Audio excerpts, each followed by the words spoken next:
வணக்கம் தலைமையிலே. தொடர்ந்து 8வது முறையாக பட்ஜெட் தாக்கல் செய்தார் மத்திய அமைச்சர் நிர்மலா சீதாராமன் அவர்கள். 8 முறை அல்ல, 8000 முறையும் அவர் பட்ஜெட் தாக்கல் செய்ய வேண்டும் என்பது விருப்பம். அதுக்கு அவர் தகுதியானவரும் கூட. பொதுவாக நம்ம யாரையும் தூக்கி பேச வேண்டிய அவசியம் இல்லை. பிரதமரோ ஜனாதிபதியோ நிதியமைச்சரோ நானோ நீங்களோ அவர் இடங்களில் நம்ம வெற்றியாளர் தான். நம்ம யாரையும் ஒப்பிட்டு பேச வேண்டிய அவசியம் இல்லை. நாம் எல்லாருமே வெற்றியாளர்கள் தான் ஒவ்வொரு வகையில். என்றாலுமே இவங்க பொதுமக்களுக்காக ஒரு காரியத்தை செய்யும்போது அதை பார்க்க வேண்டியது நம்ம கடமை. நேற்று ஒரு பிபிசியில் ஒரு செய்தியை பார்த்தேன். பிபிசி தமிழில். பொதுவாக நான் ஃபேஸ்புக்கில் இருந்து பார்த்தேன்னா BBC, Hindu, Dinamani, Indian express, Al Jazeera, அல் அரேபியா இதெல்லாம் படிக்கிறது வழக்கம். காலை என்னுடைய தினக்காலை ஃபஸ்ட்டு தினத்தந்தியில் செய்தியில் தான் நான் ஃபஸ்ட்டே எந்திரிக்கிறது. அதை பார்க்காம நான் காரியங்களே தொடரதில்லை. இந்த பிபிசி மட்டும் குறிப்பாக ஏன் சொல்கிறேன் அப்படின்னா, அது 100க்கு 100% நம்ம இந்தியாவுக்கு எதிராக செயல்படக்கூடிய ஒரு செய்தி நிறுவனம். அது இங்கிலாந்தில் இருக்குது. இங்கிலாந்து அதுக்கு உரிமையாளர். நம்ம எனக்கு என்ன சந்தேகம்னா, ஒருவேளை அது இஸ்லாமியர்கள் விலைக்கு வாங்கிட்டாங்களோங்க எனக்கு ரொம்ப சந்தேகமாக இருக்குது. அந்த செய்திகள்லாம் அப்படி தான் போயிட்டுருக்கு. நமக்கு மோடிஜியை அவங்களுக்கு சுத்தமாக பிடிக்காது. பாரதிய ஜனதா ஆட்சி செய்கிறத அவங்க விரும்ப மாட்டாங்க. அந்த கட்டுரை படித்தவங்களுக்கு புரியும். அவங்களோட ஆசையெல்லாம் பலவீனமான காங்கிரஸ் கட்சி கூட்டணியோடு அமையணும், இந்தியா பூரா குழப்பமாக இருக்கணும், சண்டை நடக்கணும், அவங்க ஆயுதம் வைக்கணும். இதுதான் அவங்களோட ஆசைகள். இஸ்லாமிய பயங்கரவாதத்தை போற்றி துதிப்பது, ஹமாஸை, இஸ்லாமிக் ஜிகாத்தை, இந்த ஹிசபுல்லாவை, காஷ்மீர் பயங்கரவாதிகளை புகழ்வது அவங்களோட வழக்கம். விடுதலை புலிகளை இகழ்ந்து எழுதுவது அவருடைய வழக்கம். அதனால தான் சொல்கிறேன், இஸ்லாமியர்கள் அதை விலைக்கு வாங்கிட்டாங்கன்னா எனக்கு ஒரு சந்தேகமாகவே இருக்குது.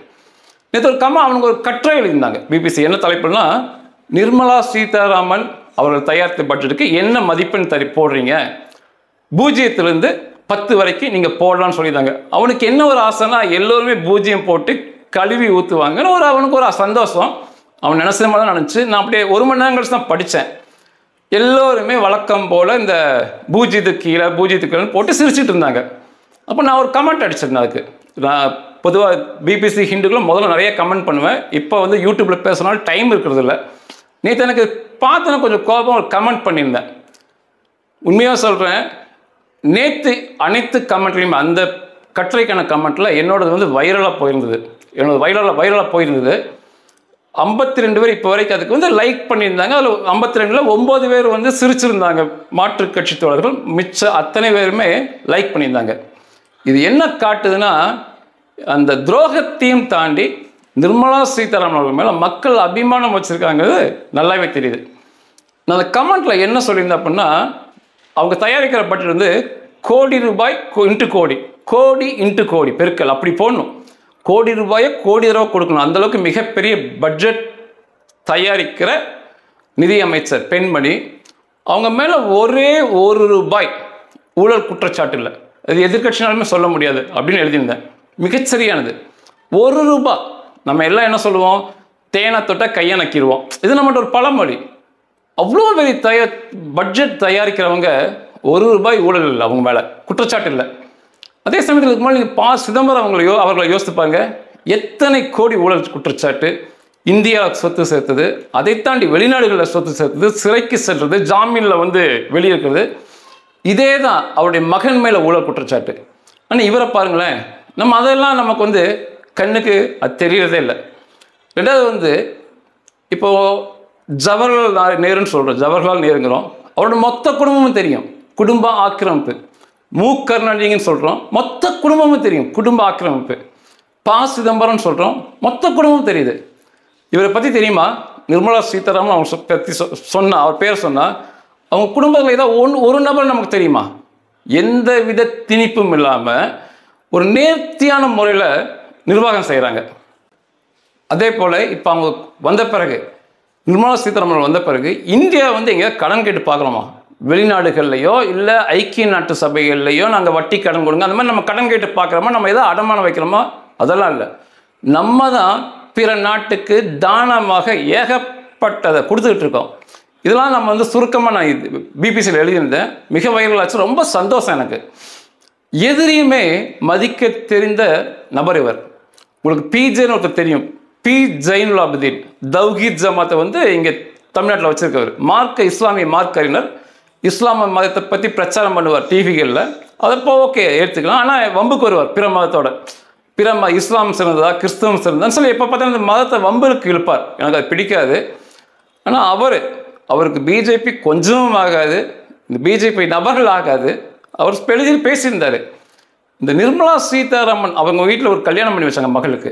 அந்த திருமணம் அவர் என்ன சொல்கிறாருன்னா, நபிகள் நாயகம் சொன்ன திருமணம், நபிகள் நாயகம் இப்படி தான் ஒரு திருமணம் நடத்தணும்னு சொன்னாங்க.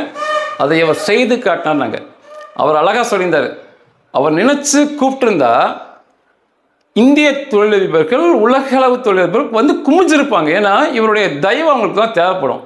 வரவங்க கோடிக்கணக்கான மதிப்பில் பரிசு பொருள் கொண்டு வந்திருப்பாங்க. அது சட்ட விரோதம் கிடையாது. சட்டப்படி திருமணத்துக்கு மொய் செய்யலாம். கோடிகளில் அம்பானிகள், அதானிகள், கலாநிதி மாறன்கள் மற்ற வெளிநாட்டுலாம் கொண்டு வந்திருப்பாங்க. ஒரு ஆளை கூப்பிடல, மொத்தமாக குடும்பத்துக்குள்ள அவங்க குடும்பத்துக்குள்ள ஒரு 50 பேர்த்துக்குள்ள வச்சு அந்த மகளோட திருமணத்தை முடிச்சு காமிச்சாங்க. மீறி போனால் 1 லட்சம் ரூபாய் கூட அவங்க செலவு பண்ணிருக்க மாட்டாங்கன்னு நினைக்கிறேன். அவ்வளோதான் எளிமையாக இருந்துச்சு. பிஜே சொல்லியிருந்தார், பிஜேபிக்கு மிகப்பெரிய எதிரி நபிகள் நாயகம் சொன்னதைப் போல இந்த திருமணம் இருந்தது, இது நமக்கு ஒரு முன்னுதாரணம் சொல்லியிருந்தார். எதிரிகளும் மதிக்க தெரிந்த பெண்மணி. 2வது, இவர் ஒரு ரோல் மாடல் பெண்களுக்கு. என்னைக்குமே இயல்பான நிலையில் வருவாங்க. இந்த ஒப்பனைக்கு முக்கியத்துவம் கொடுக்கவே மாட்டாங்க. என்னைக்கு வந்து நம்ம ஒப்பனைக்கு முக்கியத்துவம் கொடுக்குறோமோ, சிந்தனையை தாண்டி செயல்திறனை தாண்டி ஒப்பனைன்னு சொல்லி இந்த கூத்தாடிகளை பின்பற்றி, இந்த ஒன்றுக்குமே ஆகாத கூத்தாடியை பின்பற்றி ஒப்பனைக்கு நம்ம பின்னாடி போகிறோமோ, நம்ம சிந்தனையில் அடிபட்டோங்கிற பொருள். போகவே கூடாது. குறிப்பாக பெண்கள், ஆண்களும் சரி, இயல்பான நிலையில் இருக்கணும். மிகச்சரியான உதாரணம், ரொம்ப இந்த ஒப்பனை பண்ணிட்டு இந்த பகட்டான தோற்றம் இதெல்லாம் உங்கள்கிட்ட இயல்பாக இருக்கவே இருக்காது. இயல்பாக வருவாங்க. ஒரு தடவை உள்ள நல்ல மீட்டிங்கில் வந்து இன்னொரு பெண்மணி கேட்டாங்க, நீங்கள் ஏன் டை அடிக்கலான்னு. அவ்வளோ திட்டுனாங்க. என்னை பார்த்து கேள்வி கேட்க ஏகப்பட்ட விஷயம் இருக்குது. அதையெல்லாம் விட்டுக்கிட்டு நிதி சம்பந்தமாக கேள்வி கேட்கறதை விட்டுட்டு டை அடிக்கலை, ஏன் இந்த மாதிரி சேலை, இதெல்லாம் கேட்குறது அபத்தம் சொல்லி கணிச்சுக்கிட்டாங்க. உண்மையாகவே பெண்களுக்கும் ஆண்களுக்கும் இயல்பு நிலையில் இருக்குன்னு சொல்லி மிகப்பெரிய இவங்க ஒரு எடுத்துக்காட்டு. பொதுவாக இவங்க மேலே ஒரு குற்றச்சாட்டு நேற்று கூட நான் கமெண்ட்டில் படித்தேன், தேர்தலில் நிற்கவில்லைன்னு.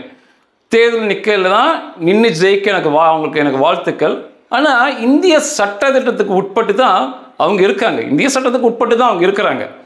அவங்க ஒன்றும் சட்டவிரோதமான நிதியமைச்சர் இல்லை, நிச்சயமாக நின்று ஜெயிப்பாங்க. இப்போ நீங்கள் மற்றபடி ஒரு எளிமையான மனிதரை திட்டுறதுக்கு உங்களுக்கு வந்து ரொம்ப ஈஸியாக இருக்கும். அதே சமயத்தில் இப்போ கனிமொழி அவர்கள் தேர்தலுக்கு முன்னால் சொன்னார், இளம் விதவைகள் அதிமுக மதுபானம் விற்கிறதுனால இளம் விதவைகள் தமிழ்நாட்டில் பெருகிறாங்கன்னு சொல்லி தான் ஜெயிச்சாங்க. இன்னைக்கு மதுபானத்தை ஒழிச்சிட்டாங்களா? ஒழிக்க வேணாம், வளர்த்தாமல் இருந்திருக்கலாம். இன்னைக்கு மதுபானம் இன்னும் அதிகமாக வளர்த்துறாங்க. அப்போ இளம் விதைகள் இப்போ ஆக மாட்டாங்களா? நம்ம கேட்க மாட்டோம். ஏன்? இவங்க மேலே நமக்கு பயம். அவங்கள எளிதில் கேட்கலாம், அவங்கள என்ன வேணாலும் நம்ம கேட்கலாம். நம்மகிட்ட அப்படி ஒரு எண்ணம். அதே போல தான் பொங்கலுக்கு பணம் தரும்போது 2500 ரூபா கொடுத்த 10வது 5000 ரூபா கொடுக்கணும்னாங்க. இந்த பொங்கலுக்கு எந்தவித பணமும் தரலை. அநேக மக்களுக்கு அது ஒரு மிகப்பெரிய தொகை தான். நம்ம தமிழக மக்களுக்கு கேட்டால் இன்னைக்கு எலெக்ஷன் நடக்கலைங்கிறாங்க. நம்ம இதை கேட்குறோமா? ஒன்றுமே கிடையாது. தேர்தல் நிற்க சொல்கிறீங்க. இங்கே நடக்கிற தமிழ்நாட்டில் பணம் கொடுக்காம யாராவது ஜெயிக்கிறாங்களா? தேர்தலே அடிபட்டு போகுது. அது ஜனநாயகத்திலோட அடிப்படையே கிடையாது. நம்ம அதை பற்றி எதை பேசுகிறோமா? பயப்படுறோம். ஆனால் இவங்கள நோக்கி பேசுகிறோம். ஆனாலும் நான் என்ன சொல்கிறேன், அவங்க வந்து நிச்சயமாக ஒரு பகுதியில் தேர்தல் நின்று மிகப்பெரிய வெற்றி பெறணும்னு எனது வாழ்த்துக்கள். நிச்சயமாக அது நடக்கும். வட மாநிலங்கள் எங்கென்னலாம் அவங்க ஜெயிச்சு வந்துடுவாங்க. நேற்று எப்போவுமே பார்த்தீங்கன்னா பிபிஎஸ்ல இன்னைக்கு பார்த்தீங்கன்னா வைரலாக பண்ணிட்டு இருக்காங்க. இந்த ஆனந்த் சீனிவாசனோட பேட்டி எடுத்து போட்டிருந்தாங்க. இந்த ஆனந்த் சீனிவாசன் உங்களுக்கு தெரியும், பொருளாதார நிபுணர்பாங்க, காங்கிரஸ் கட்சிக்காரர். ராகுல் காந்தி நடைபயணம் போகும்போது இவர் கூட நடந்தார். இவர் எப்போவுமே பாரதிய ஜனதாவை எதிர்த்தே தான் பேசுகிறவர். அதையும் இந்த நிர்மலா சீதாராமன் சுத்தமாகவே ஆகாது. ஏன்னா இந்தியா வளர்த்தி கொண்டு வரது இவருக்கு பிடிக்காது. இவங்க பொதுவாக இந்த பிபிசி போட்டவர் இதை தான் செஞ்சுட்டு இருக்காங்க. அதுக்கானதான் ஒரு சின்ன விளக்கம். நேற்று கொடுத்த பட்ஜெட்டில் சிலதை பார்க்கும்போது இந்தியா வந்து ரிசர்வா பணத்தை எவ்வளோ ரிசர்வாக வச்சு கொண்டு போயிட்டு இருக்கான்னு புரியும். மாநிலங்களுக்கு வந்து அவங்க கடன் உதவித்தொகை சொல்லியிருந்தாங்க. நம்ம நிதியமைச்சர் 1.5 லட்சம் கோடி ரூபாய் நிதி ஒதுக்கி இருக்கிறாங்க மாநில அரசுகளுக்கு. வட்டியே வேணாம், கடன் வாங்கிக்கலாம். மத்திய அரசு வந்து கடன் வாங்கிட்டு வட்டி இல்லாமல் 50 வருஷம் பிரித்து கொஞ்சம் கொஞ்சமாக கட்டலாம். இது என்ன காட்டுதுன்னா மத்திய அரசு எந்த அளவுக்கு ரிசர்வாக பணத்தை வச்சுருக்காங்க, நிதி மேலாண்மை எவ்வளோ உயரத்தில் இருக்குன்னு காட்டுது. எனக்கு பிடிச்ச இராணுவத்துக்கு வந்து 6.25 லட்சம் கோடி ரூபாய் ஒதுக்கி இருக்கிறாங்க. செயற்கை நுண்ணறிவு, அடுத்த கட்ட ஆயுதங்கள், உள்நாட்டிலேயே ஆயுதம் தயாரிக்கிற கட்டமைப்புகள், இதெல்லாம் உற்பத்தி பண்ணணும், பெரிதாக்கணும்னு சொல்லி ஒதுக்கியிருக்காங்க. பாராட்டுகள். மேலும் விவசாயிகளுக்கு அதிக கடன் தொகை, மாணவர்களுக்கு கடன் தொகை, மருத்துவக் கல்லூரி மாணவர்கள் அவங்களுடைய அந்த இன்னுமே 75,000 சீட்டு அதிகப்படுத்தி, கல்லூரிகள் அதிகப்படுத்தி, அதிக வெளிநாட்டினர் இங்கே தகுதியான மருத்துவம் பெற்று போகிற மாதிரி அதற்கு ஐஐடி இடங்கள் அதிகமாக பண்ணுறது, கிராமங்களுக்கு தண்ணீர் மற்றும் சாலை கட்டமைப்புக்கு லட்சம் கோடி ரூபாய்கள் என்று நிறைய திட்டத்தை ஒதுக்கியிருக்காங்க. அதை படித்தோம்னா நம்ம இதை ஒரு நாள் பேசினாலுமே பத்தாது, அவ்வளோ நிதி ஒதுக்கியிருக்காங்க.